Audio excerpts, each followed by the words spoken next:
Front and Center. Front and Center. A focus on important and significant developments affecting the lives of Filipinos, not only in the Philippines, but also those living and working around the world. Join us in Front and Center. Front and Center. Here on Radyo Pilipinas World Service.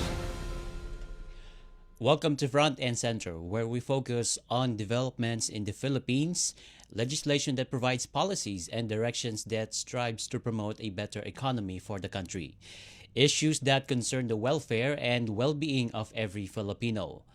All of these and more will be front and center. You can watch this program on our Facebook page and YouTube channel. That's Radyo Pilipinas World Service. And you can hear this broadcast on our audio streaming through Evox PBS receiver app. Also on our shortwave broadcast through our shortwave frequencies. That's 12.020 megahertz, 15.640 megahertz, and 17.665 megahertz. This is your host, Jerome Toledo. Let's begin. Front and Center on Radyo Pilipinas World Service. Front and Center. Front and Center. Here on Radyo Pilipinas World Service. The government is currently reviewing the conditions for the proposed reduction and suspension of the excise tax on fuel products. That was the Malacanang statement on Thursday. This came after President Ferdinand Marcos Jr. said on Wednesday that the proposal requires a thorough assessment of multiple factors, pointing out that this is a very complicated calculation. And in a statement, Palace Press Officer Claire Castro justified the President Marcos Jr.'s pronouncement, saying the president's power to suspend or reduce excise taxes can only be exercised if the average Dubai crude oil price exceeds $80 per barrel for 1 month or 30 days preceding the order. Castro was referring to a House of Representatives bill which states that the president may, upon the recommendation of the DBCC in coordination with the Secretary of Energy, suspend the imposition of or reduce the excise taxes on fuel subject to conditions. And she noted that while the price of Dubai crude oil has reached more than $100 per barrel, the level has not been sustained for a full month. She explained that the excise tax can only be imposed upon the entry of imported oil. And also in an interview on Tuesday, President Marcos assured the public that the government continues to monitor the situation and is ready to act should conditions warrant interventions. And as mentioned in some statements earlier this week, President Marcos assured the public that the supply of oil remains sufficient because the oil supply that we have is currently or will last for 50 to 60 days. And also, since we're talking about the excise tax bill, the tax bill itself would give authorization or authority to the president to suspend the excise tax. But though some politicians said that that measure should be urgent and it must not, and that response must not last for a few days or weeks. So we have to wait and see, since the House bill and Senate bill versions have been ratified and approved by both Congresses, or by both Congress rather, and now the ball is in the hands of President Marcos Jr. If he is going to act on it as soon as possible, because the situation in the Middle East gets even intense and even more violent as the days goes by, and the oil shipping or the oil supply remains tight. So that's because of the closure of Strait of Hormuz that was being ordered by Iran. So it remains to be seen of when the president would suspend the excise tax excise tax, so that it will have a significant impact on reducing oil and gas prices. So we have to wait and see for that. But we hope the president would act on it as soon as possible, as the situation gets uh, even uh, even even worse. So we have to wait and see for that. And also, President Marcos Jr. ordered the allocation, since we're talking about the government response in this regard. President Marcos Jr. has ordered the allocation of around 10 billion pesos for farmers and also fisher folk affected by the fuel price surge. And that's according to the Malacanang statement on Thursday, March 19. And Executive Secretary Ralph Recto said the fresh directive from the president aims to expand the fuel subsidy program by including food producers among the beneficiaries. And Secretary Recto added that the latest initiative would help farmers and fisher folk to cope with tensions in the Middle East that have triggered global oil price hikes. And Executive Secretary Recto said the government recognizes that farmers and fishers rely heavily on fuel, and that Agriculture Secretary Francisco Chu Laurel Jr. has been directed to assist as soon as possible. And the DA, or Agriculture Department, earlier sought the allotment of 10 billion Philippine pesos in cash assistance to protect farmers and fishers from rising fuel costs. And the funding requirements will be sourced from the Presidential Assistance for Farmers and Fisher Folk program under the DA's 2026 budget.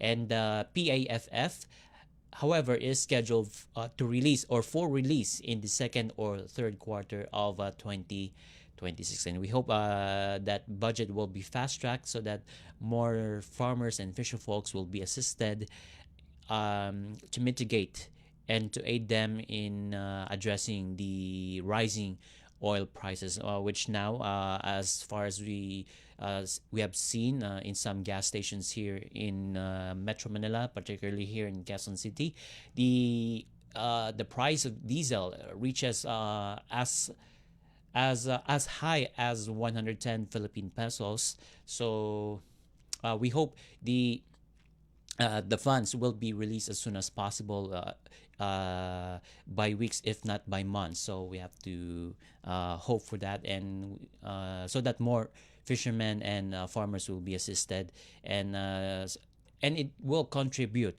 and also it will translate into more food production output. So we have to hope for that. And the country's food, since we're talking about the food supply, and the Philippines' food supply will remain sufficient until July, despite uncertainties caused by the conflict in the Middle East. That's what the Department of Agriculture said on Thursday, as they ease fears of price increases.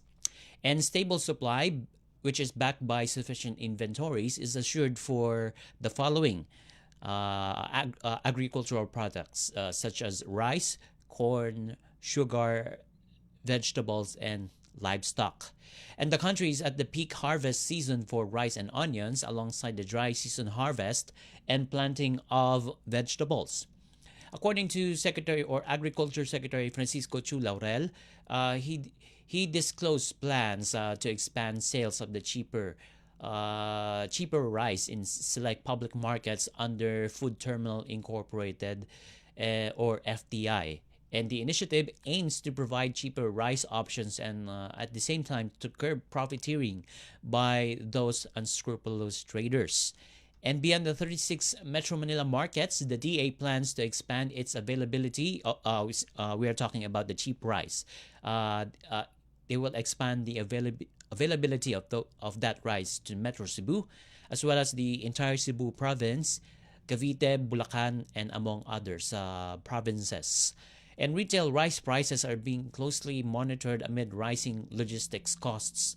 And according to DA Bantay Presyo, or Price Watch, As of Wednesday, the premium imported rice across Metro Manila is sold for 55 to 63 Philippine pesos per kilo, while the well-milled rice ranges from 45 to 49 pesos per kilo, while the regular milled rice is tagged at 42 to 45 pesos per kilo. Meanwhile, local premium rice ranges from 46 to 60 pesos per kilogram, while well-milled and regular milled rice are priced at 45 pesos and 40 pesos per kilogram respectively. So Secretary Chu Laurel added that the landed cost of imported rice is about 35 pesos per kilogram, with a projected 10 peso margin for importers, traders, and retailers. So that margin in stock is that pertains to the added cost for importers and traders and retailers. And the proposed 50 pesos per kilogram price cap for imported rice, Secretary Chu Laurel said the Agriculture Department submitted its report to the National Price Coordinating Council just this week. They submitted its report on the proposed 50 pesos per kilogram price cap for imported rice. And he said that progress on the proposal is expected after whole week. That's going to be from March 29 to April 5. So we have to wait and see if those prices will be stabilized and will be capped in the next few coming days. Also, President Marcos Jr., since still we're talking about the government response, he presided over a meeting with the Private Sector Advisory Council, or PSAC, to discuss measures to cushion the impact of oil price fluctuations. Now, since we are talking about the food prices and also the oil industry itself, now we're talking about the oil price fluctuations on the air transport sector. And during the meeting, President Marcos and the PSAC identified several measures to mitigate the immediate effects of rising fuel costs on air transportation. That's according to a statement from Presidential Communications Office. And Marcos wants to ensure the affordability, operational stability, and minimal disruption to mobility and supply chains, according to the statement. And the Transportation Department has briefed the President on the Civil Aeronautics Board's adoption of a 15-day airfare price or airfare price monitoring and implementation cycle for the imposition of passenger and cargo fuel surcharges on domestic and international flights. And the CAB's latest move is aligned with the directive of the President to create more responsive mechanism to jet fuel price volatility and help temper fare adjustments. And the end goal of here is to make the prices or make prices lower. And the Civil Aviation Authority of the Philippines also approved the reduction of passenger service and airport navigation charges in government-operated airports. And that's one of the earlier interventions that was conducted by the Civil Aviation Authority. And the initiative aims to provide temporary cushioning for airlines and passengers as a result of a gradual increase in airfare prices and granting of temporary relief to businesses. Okay, so when we come back, we will discuss more of the government interventions and government response, and as well as efforts to address the ongoing Middle East crisis, which affects mainly on the oil prices, and also and we are feeling now the effects of the crisis on our economy itself. So how is this affecting the economic output or reporting? So we will have to find out when Front and Center returns here on Radyo Pilipinas World Service. Stay tuned.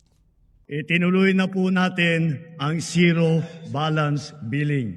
Libre po.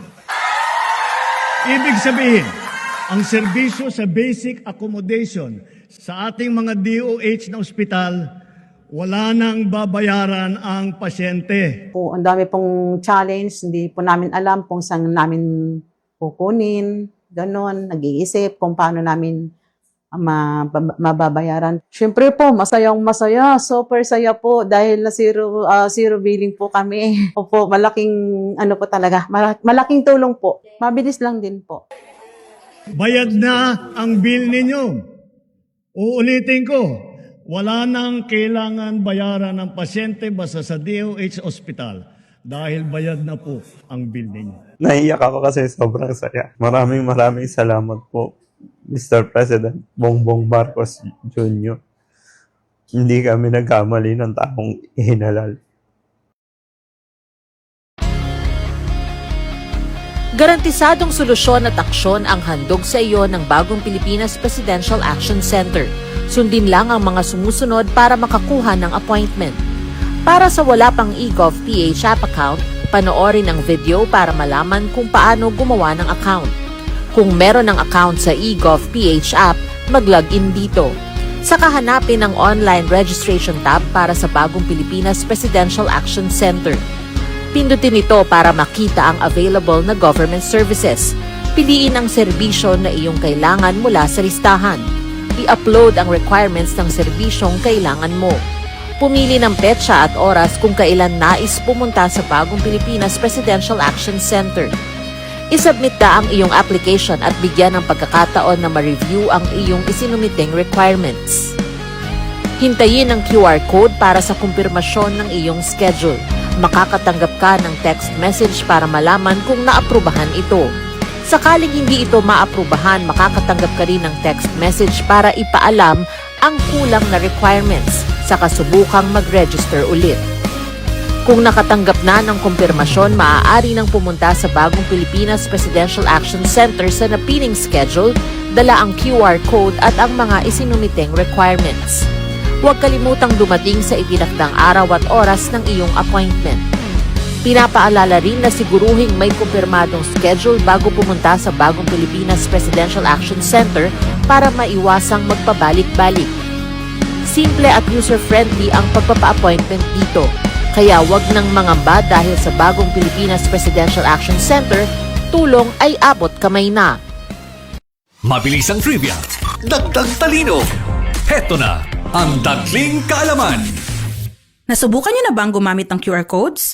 Ang QR codes o Quick Response Codes ay naimbento noong 1994 ni Masahiro Hara, isang engineer ng Japanese company na Denso Wave. Pangunahing layunin nito ang pag-label at i-track ang automotive parts.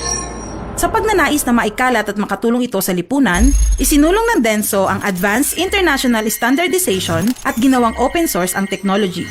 At ngayon, ito ay ginagamit na sa lahat, mula sa mobile payments hanggang sa restaurants, event tickets at authentication system. Kaunting kaalaman na malaking dagdag talino. Abangan muli ang susunod na Dagling Kaalaman. And center. Front and center. Here on Radyo Pilipinas World Service. Welcome back to Front and Center here on Radyo Pilipinas World Service. Still with me, Jerome Toledo. And like we discussed earlier, before we head into our station plugs, the Bangko Sentral ng Pilipinas, or BSP, on Wednesday said it remains data-driven as it monitors the impact of the ongoing Middle East conflict on oil prices, remittances, and inflation. And the central bank said it is assessing risks to domestic inflation and the broader economy ahead of the Monetary Board's rate-setting meeting on April 23rd. That's this year. The BSP added that it is also evaluating how developments in the Middle East could affect the country's current account, including remittances and trade and financial markets.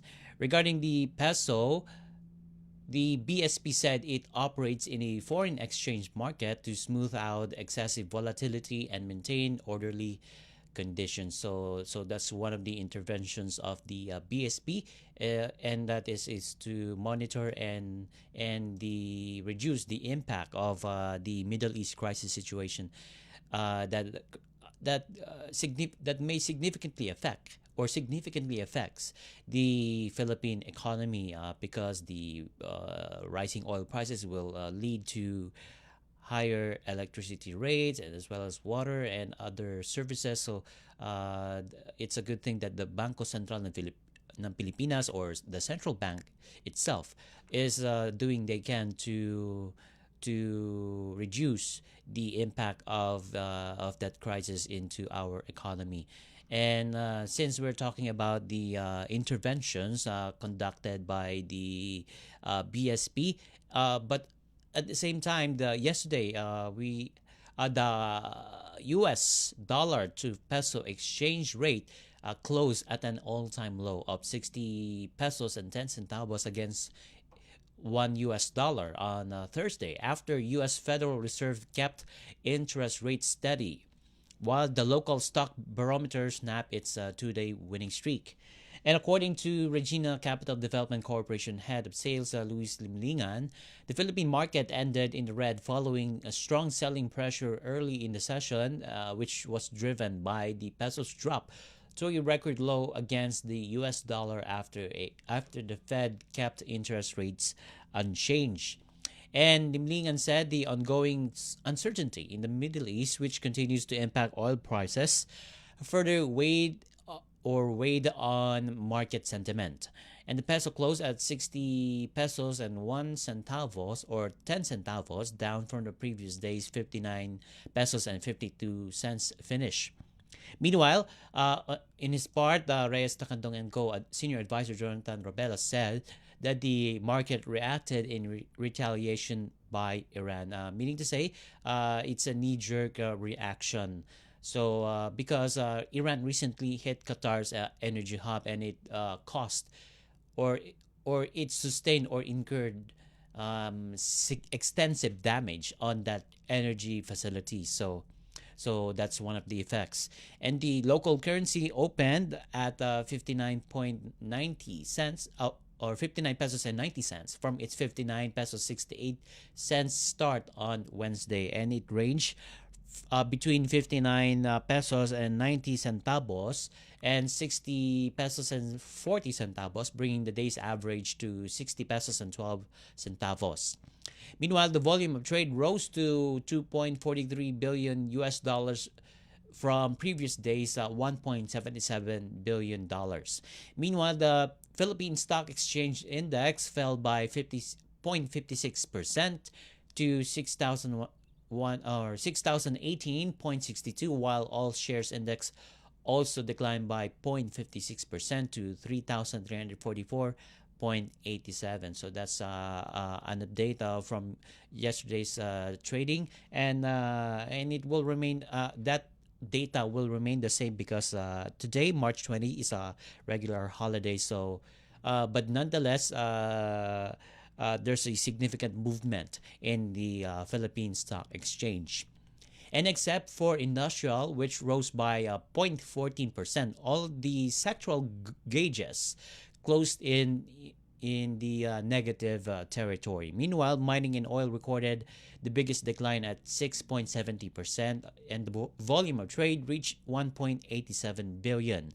And decliners led advancers at 133 to 61, while 55 shares were unchanged. So that's the story on the Philippine markets. So as said earlier, the markets have recorded or has reached into a red territory, meaning there is a significant decline on the numbers. So, but we have to wait and see if the markets will continue to react negatively, because the situation, as mentioned earlier, the situation there is kind of volatile, and also the oil prices there is as volatile as well. So we have to wait and see for that. Now, on the back here in the Philippines, since we're talking about we're going to talk about the legislation processes in addressing the situation still relevant to the Middle East crisis. Senator Francis Pangilinan urged colleagues to pass his twin agricultural reform bills to strengthen food security as the situation in the Middle East continues to threaten global supply chains. The measures of Senator Pangilinan, namely Agricultural and Fisheries Cooperatives Act and Agriculture and Fisheries Extension Act, which complements 2019's Sagip-Saka Act, which Pangilinan authored, which allows government agencies and local units to buy directly from farmers and fisher folks without public bidding. A former presidential assistant for food security and agricultural modernization under Aquino administration, Senator Pangilinan stressed the need to boost local production and reduce reliance on imports.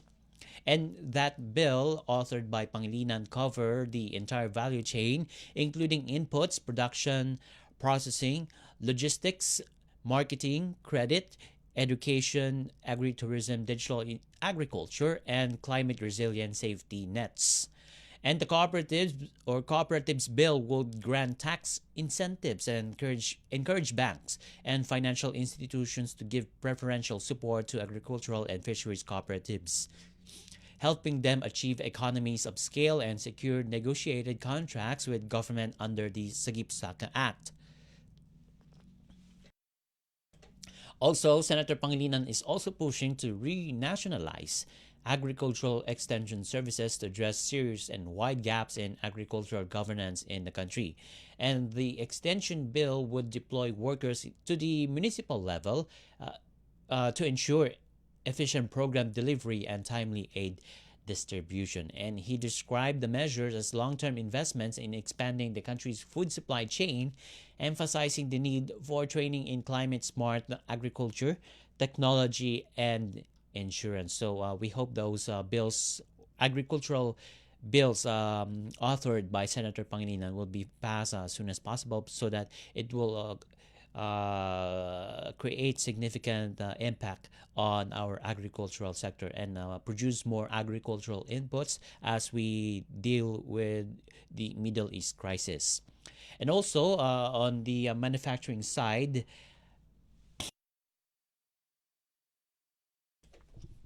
the manufacturing firms in the country are not yet showing signs of workforce reduction despite the recent spike in fuel prices. That's an official of Federation of Philippine Industries Incorporated said.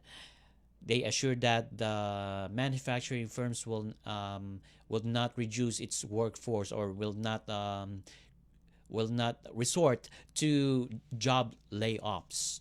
And the government earlier announced the distribution of fuel subsidies to public utility vehicle drivers to help them cope with rising fuel prices. And it is also looking at procuring as much as 2 million barrels of oil to increase the country's buffer stock.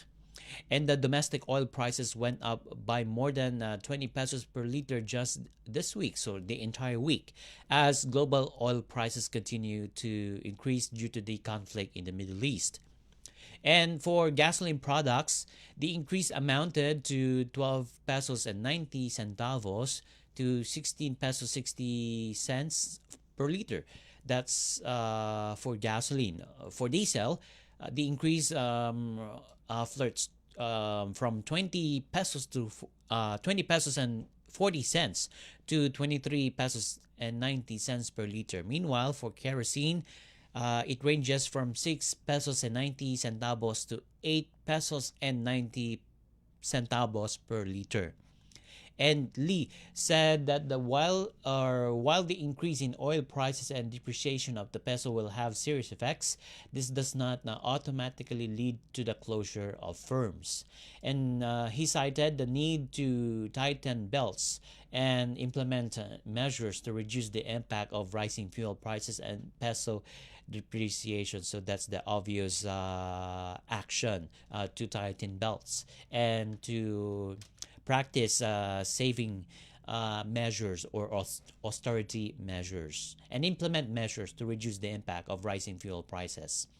And Lee, however, expressed hope that the conflict would be resolved soon. So all of the sectors, not just in the government but in the private sectors, are hoping that the conflict there in that particular region would end and be resolved as soon as possible.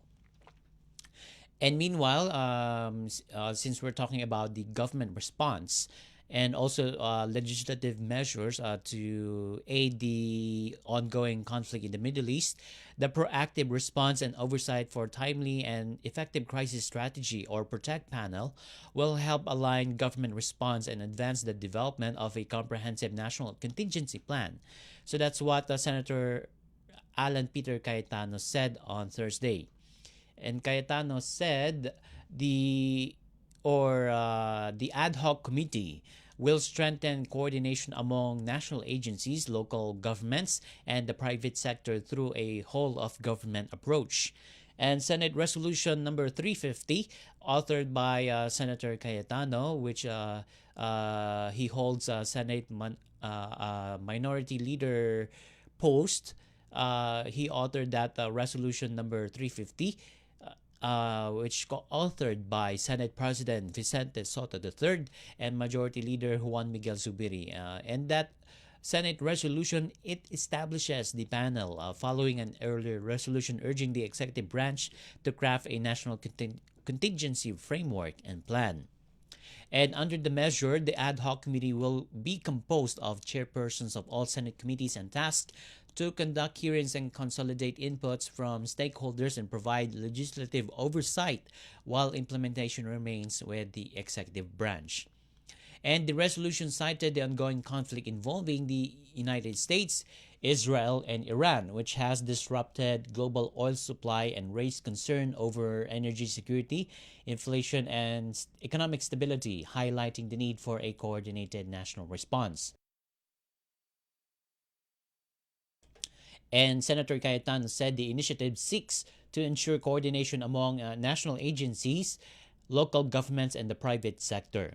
And he added external shocks, particularly in energy supply, could drive up fuel prices and affect transportation, food production, and household expenses. And we just heard this morning that electricity prices here in Metro Manila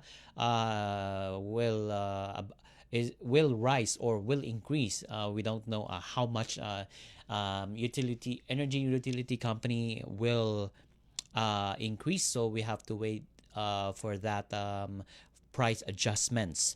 But nonetheless, the Senator Sherwin Gatchalian, who will lead the ad hoc panel, underscored the urgency of crafting a clear and coordinated contingency plan to address the economic impact of the Middle East conflict. And the panel will focus on key challenges such as safety of overseas Filipino workers, rising oil prices and supply disruptions, inflation risks, and the vulnerability of the domestic economy. So this particular ad hoc committee that will be Senate set up is a part of the whole of government approach to address the situation there in the Middle East. And the Protect Committee is also mandated to submit a report to the Senate with its findings and recommendations, with a copy furnished to the executive for appropriate actions. And lastly, before we go, manufacturers of basic and prime commodities have committed to keep prices at current levels for the next 30 days amidst of the impact of higher oil prices. The Trade Department said that it conducted meeting with 21 manufacturers on Monday, and they assured that there will be no increase in their products and the commodities as well, or prime commodities. It said the meeting was attended by those who are into the production of canned sardines, bread, bottled water, instant noodles, coffee, canned meat, toilet soap, and candles. And the press release explained that since because there was a press release that was published by the Trade Department, they explained that since the latest suggested retail price bulletin released by DTI last February 2025, it covers a total of 191 shelf keeping units, or SKUs, or technically products. So meaning to say, manufacturers of basic and prime commodities will not increase their prices in the next 30 days, which is a good thing because the oil prices is increasing. So they assured that those manufacturers assured that there will be no increase. So it will help Filipino families to save further and to use that particular saving in to other material or other things that is urgently needed to spend on. So that's a good news. So we have to wait and see, since this Middle East conflict is currently on its day 19 or day 20, I think. The situation on the economy is still affecting us, so we have to wait and see. And we hope the situation there in the Middle East will be resolved, and so that we will return to normalcy. So we have to wait and see for that. And we now conclude this edition of Front and Center on Radyo Pilipinas World Service, together with our technical team headed by Mr. Milo Janela, on Wirecast, Mr. Hiro Lucero, and audio streaming, Mr. Leo Magbayo. This is your host, Jerome Toledo. Until next time, mabuhay. You have just heard and watched Front and Center. Front and Center. Join us again for another edition here on Radyo Pilipinas World Service. Front and Center.